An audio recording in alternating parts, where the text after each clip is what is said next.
Assalamualaikum warahmatullahi wabarakatuh. Perkenalkan, saya Susi Fatmala, serta rekan saya Muhammad Arif Rahman Hakim dan Safira Astianti. Di sini kami akan mempresentasikan tentang perancangan pabrik kimia.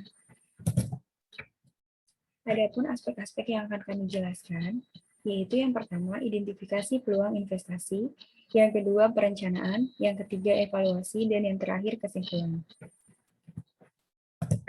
Selanjutnya, poin pertama, supply and demand. Supply atau penawaran adalah sejumlah barang yang dijual atau ditawarkan pada suatu harga dan waktu tertentu. Pada fungsi ini, hubungan antara harga dan barang berbanding lurus. Lalu ada permintaan atau demand. Di sini permintaan adalah sejumlah barang yang dibeli atau diminta pada suatu harga dan waktu tertentu. Fungsi ini akan berbanding balik antara harga dan jumlah barang yang diminta.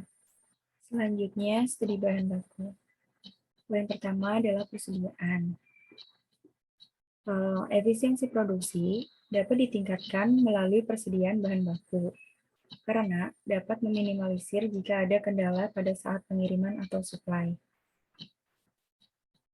Keterlambatan ini dapat mengakibatkan produksi yang tertunda dan lain sebagainya.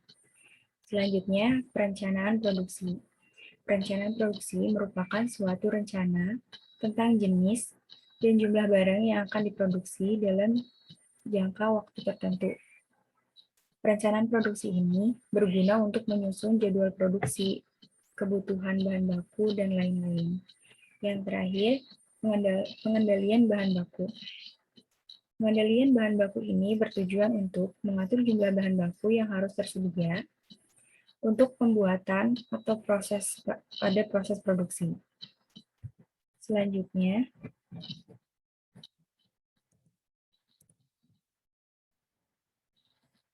studi kompetitor.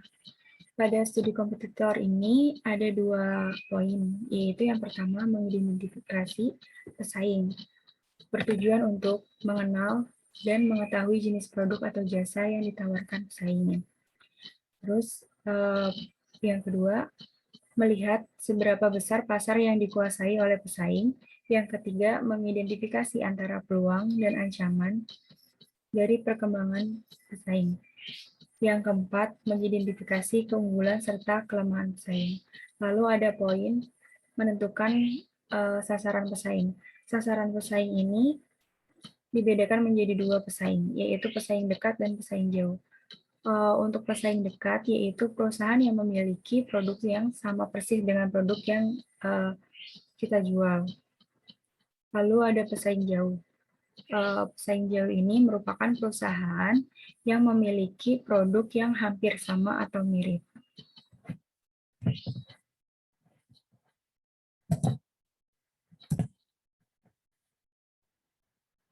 Studi perkembangan teknologi. Pada analisa ini bertujuan untuk mengetahui jumlah teknologi yang lebih baru untuk meningkatkan produksi secara efisien. Kemajuan teknologi ini mencakup perkembangan mesin, perkembangan alat, serta pengolahan pada proses produksi. Presentasi selanjutnya akan dipresentasikan oleh Muhammad Arif Rahman Hakim. Baik, selanjutnya dalam suatu perencanaan untuk merancang pabrik kimia, tentu harus didasari beberapa aspek-aspek yang harus diperhatikan. Salah satunya yaitu untuk memilih suatu teknologi proses. Ya, kita ketahui usaha produksi dalam pabrik kimia membutuhkan berbagai sistem proses dan sistem pemproses yang dirangkai dalam suatu sistem produksi yang biasa kita sebut teknologi proses. Sistem proses di sini terdiri dari 3 bagian. Biasanya terdiri dari sistem reaksi, kemudian sistem pemurnian, juga sistem pemisahan. Sedangkan sistem pemroses itu didapat dari sistem reaksi, biasa kita kenal dengan istilah reaktor. Pemilihan suatu teknologi proses harus didasari faktor-faktor pertimbangan, diantaranya Pertama yaitu kemudahan memperoleh bahan baku. Di sini dimaksud bahan baku yang akan digunakan oleh suatu pabrik kimia harus mudah didapat, harus terjangkau dari segi lokasi, juga biayanya. Kemudian biaya bahan baku lebih rendah. Seperti yang sudah dijelaskan, tidak hanya mudah didapat, namun biaya bahan bakunya pun harus lebih murah. Yang ketiga, lebih mudah prosesnya. Maksud lebih mudah prosesnya di sini mengarah kepada temperatur juga tekanan proses yang lebih rendah dari teknologi proses lainnya. Yang keempat, konversi di atas 90%. Tentu dalam merancang pabrik dan dalam proses produksi, produk yang ingin didapatkan, hasil yang ingin didapatkan, tentu ingin sebanyak mungkin, semaksimal mungkin. Maka dari itu konversi di atas 90% dalam memilih suatu teknologi proses. Dan yang terakhir, kemurnian produknya tinggi. Adapun tahapan-tahapan proses pada perancangan pabrik kimia biasanya meliputi 4 tahapan. Pertama, persiapan bahan baku, berarti di sini bahan baku disiapkan sebelum proses yang lebih lanjut. Biasanya misalkan bahan baku dibersihkan terlebih dahulu atau bahan baku dipanaskan terlebih dahulu untuk memasuki proses selanjutnya. Tahapan kedua biasanya yaitu proses reaksi. Di sini berarti terjadi pencampuran antara beberapa bahan baku yang digunakan dan itu terjadi suatu reaksi. Jadi biasanya di sini alat yang digunakan adalah reaktor. Kemudian ketiga itu proses pemurnian dan pengeringan. Di sini merupakan tahapan akhir sebetulnya setelah terjadinya suatu reaksi, hasil yang didapat itu untuk menyesuaikan harga pasar dan meningkatkan minat pembeli, biasanya dilakukan proses pemurnian dan pengeringan. Dan yang terakhir merupakan penyimpanan produk. Jadi produk-produk yang telah jadi, yang telah melewati rangkaian proses-proses di atas, disimpan terlebih dahulu pada tangki penyimpanan agar sebelum diedarkan atau sebelum dijualkan ke masyarakat. Ya, tadi dari teknologi proses, selanjutnya ini tidak kalah penting yaitu memilih suatu reaktor. Yang kita tahu, reaktor merupakan salah satu unit alat yang penting dalam perancangan pabrik kimia. Faktor yang perlu diperhatikan untuk memilih suatu reaktor yaitu pertama jenis reaksi. Kita tahu ada beberapa jenis reaksi, diantaranya reaksi tunggal, reaksi berganda paralel, juga reaksi berganda seri. Nah, di sini harus diperhatikan jenis reaksi apa yang digunakan dalam perancangan pabrik kimia ini, maka reaktornya pun akan berbeda. Kemudian konsentrasi. Konsentrasi di sini mengarah kepada bahan baku atau si reaktan yang digunakan, apakah prosesnya berjalan reversibel atau irreversibel. Artinya reversibel di sini bolak-balik dan irreversibel di sini hanya sekali pakai. Kemudian temperatur reaktor. Temperatur reaktor di sini tentunya temperatur yang terjadi pada saat proses reaksi. Ini pun harus diperhatikan dalam memilih suatu reaktor. Kemudian tekanan reaktor pun sama seperti temperatur reaktor. Dan yang kelima merupakan fasa. Fasa dari suatu bahan yang digunakan, apakah cair, apakah berbentuk padat, maupun berbentuk gas. Tentu berbeda-beda reaktornya. Dan keenam atau selanjutnya merupakan katalis. Katalis di sini biasanya terdiri dari dua bagian, katalis homogen atau katalis heterogen. Katalis homogen tentunya memiliki fasa yang sama dengan bahan yang digunakan.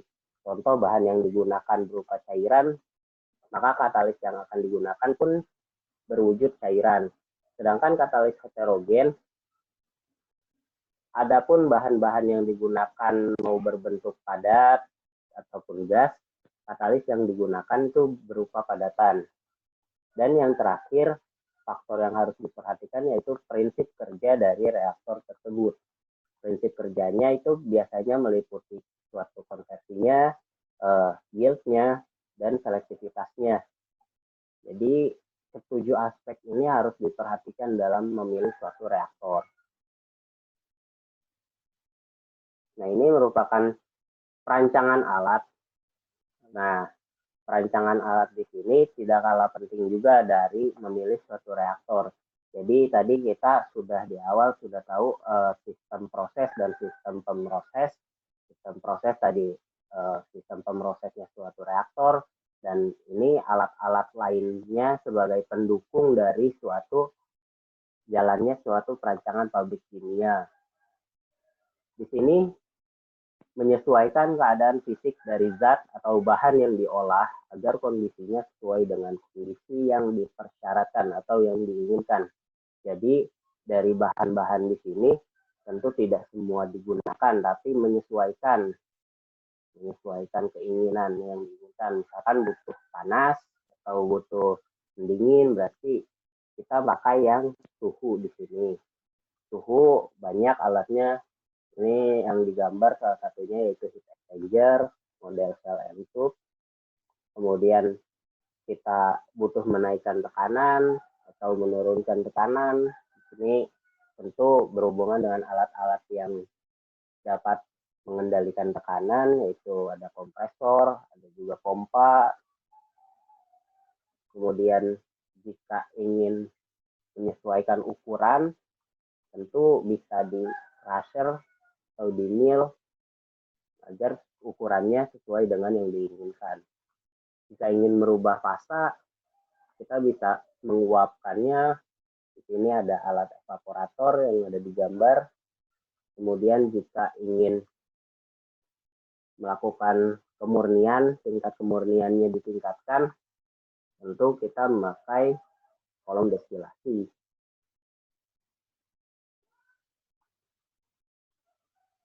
Ya, kita masuk ke bagian utilitas. Utilitas apa? Utilitas di sini tentunya sarana penunjang yang berfungsi atau yang bertujuan untuk memenuhi segala kebutuhan yang ada yang diperlukan suatu pabrik kimia. Biasanya ada 4 komponen utama dari utilitas pabrik kimia. Yang pertama itu air. Di sini air macam-macam kegunaannya. Air keperluan rumah tangga industri, air proses, air pencuci, dan air pembangkit tenaga uap. Kemudian yang kedua uap air. Nah, uap air di sini berupa steam ya.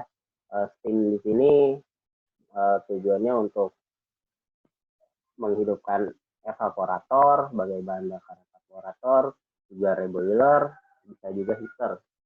Kemudian ada udara tekan dan udara panas. Dan yang terakhir tentunya listrik. Ini tidak kalah penting juga listrik.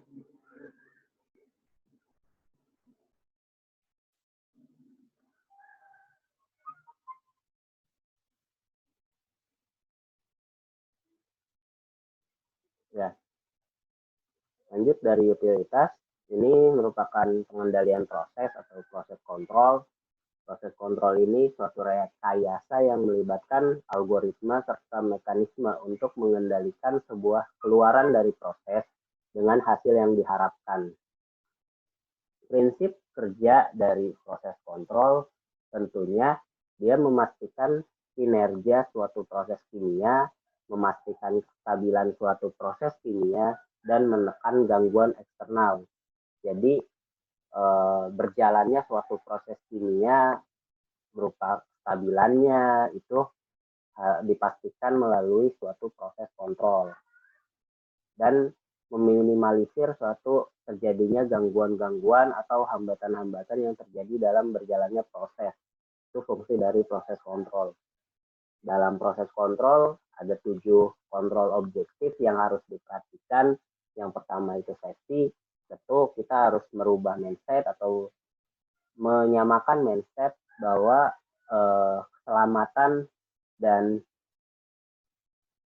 keselamatan suatu kerja itu lebih penting dari jalannya proses produksi. Jadi keselamatan harus dinomorsatukan. Kemudian ada environment dan equipment.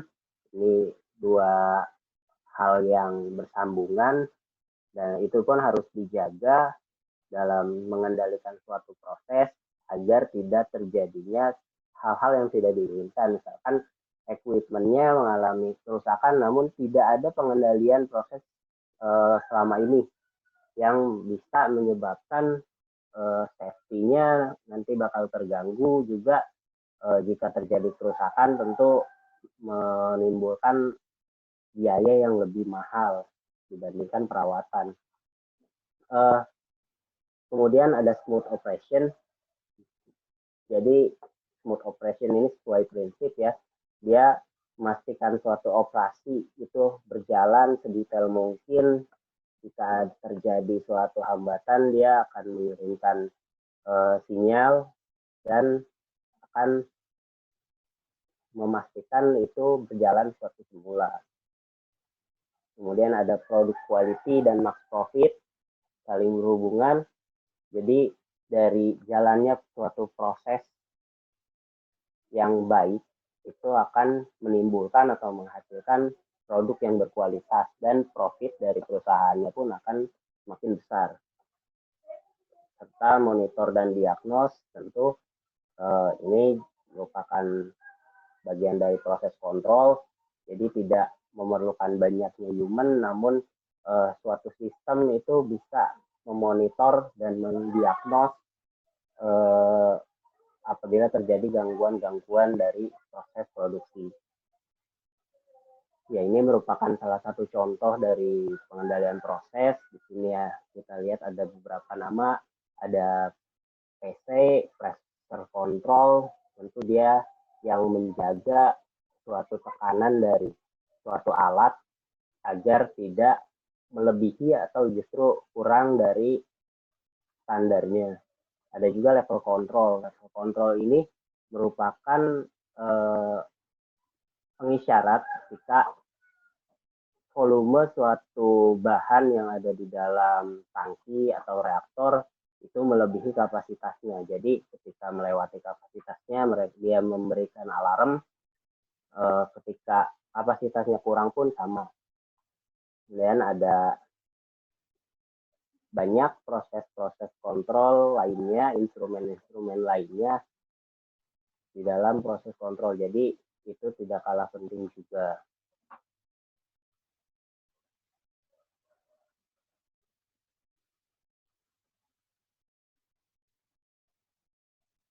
Selanjutnya yaitu evaluasi.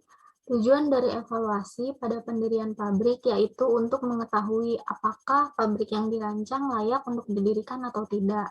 Beberapa hal yang perlu dievaluasi yaitu seperti analisa ekonomi, meliputi break-even point, net present value, net benefit cost, dan juga return of investment. Selain itu, hal yang perlu dievaluasi adalah kelengkapan dokumen. Kelengkapan dokumen di sini adalah seperti akta pendirian perusahaan. Untuk membuat akta pendirian perusahaan itu diperlukan persyaratan administratif dan juga persyaratan teknis. Selanjutnya yaitu analisa ekonomi. Yang pertama adalah break-even point. Break-even point atau BEP adalah di mana biaya operasional yang digunakan sama dengan pendapatan yang didapat. Pada keadaan ini, perusahaan tidak untung dan juga tidak rugi. Penentuan break-even point didasarkan atas hubungan nilai penjualan, biaya produksi keseluruhan, dan volume produksi. Yang kedua yaitu net present value. Net present value ini selisih antara nilai pada saat ini dari sejumlah arus kas yang masuk dengan nilai penerimaan kas bersih di masa yang akan datang. Suatu perencanaan dapat dipilih jika nilai net present value sama dengan 0. Yang ketiga adalah net benefit cost. Net benefit cost merupakan perbandingan antara total nilai penerimaan bersih saat ini yang bernilai positif dengan nilai biaya bersih saat ini yang bernilai negatif. Secara singkat, net benefit cost merupakan perbandingan antara semua nilai benefit terhadap semua nilai biaya. Yang terakhir yaitu return of investment adalah analisis keuntungan antara besarnya laba per tahun dengan besarnya modal. Nilai return of investment yang bernilai positif menunjukkan keuntungan, sedangkan yang bernilai negatif menunjukkan kerugian. Selanjutnya, kelengkapan dokumen. Setiap orang atau badan hukum yang berkeinginan membangun usaha pabrik, maka perlu menyiapkan atau membuat dokumen legal, antara lain seperti akta pendirian perusahaan. Cara memperoleh izin mendirikan bangunan harus memenuhi persyaratan administratif dan persyaratan teknis sesuai dengan fungsi bangunan gedung. Yang pertama, persyaratan administratif. Pertama, status hak atas tanah dan atau izin pemanfaatan dari pemegang hak atas tanah apabila tanahnya bukan tanah pemilik gedung. Yang kedua, surat bukti kepemilikan gedung yang dikeluarkan oleh pemerintah daerah. Yang ketiga, izin mendirikan bangunan. Keempat, hasil analisis mengenai dampak lingkungan bagi bangunan yang menimbulkan dampak penting terhadap lingkungan. Yang kedua, persyaratan teknis. Pertama, persyaratan tata bangunan. Kedua, persyaratan intensitas bangunan gedung. Persyaratan intensitas bangunan gedung yang meliputi persyaratan kepadatan, ketinggian, dan juga jarak bebas bangunan gedung. Terakhir, arsitektur bangunan gedung. Arsitektur bangunan gedung meliputi tata ruang dan juga persyaratan pengendalian dampak lingkungan bagi gedung yang dapat memberikan dampak penting terhadap lingkungan. Kesimpulan, pada mata kuliah perancangan pabrik kimia ini, kami dapat mempelajari tahap-tahap dalam merancang pabrik seperti identifikasi peluang investasi yang meliputi supply and demand, studi bahan baku, studi kompetitor, studi perkembangan teknologi. Selanjutnya itu tentang perencanaan. Seperti pemilihan teknologi proses, perancangan alat, utilitas, dan juga pengendalian proses. Dan juga evaluasi seperti analisa ekonomi dan kelengkapan dokumen. Sekian presentasi dari kelompok kami, kurang lebihnya mohon maaf. Wassalamualaikum warahmatullahi wabarakatuh.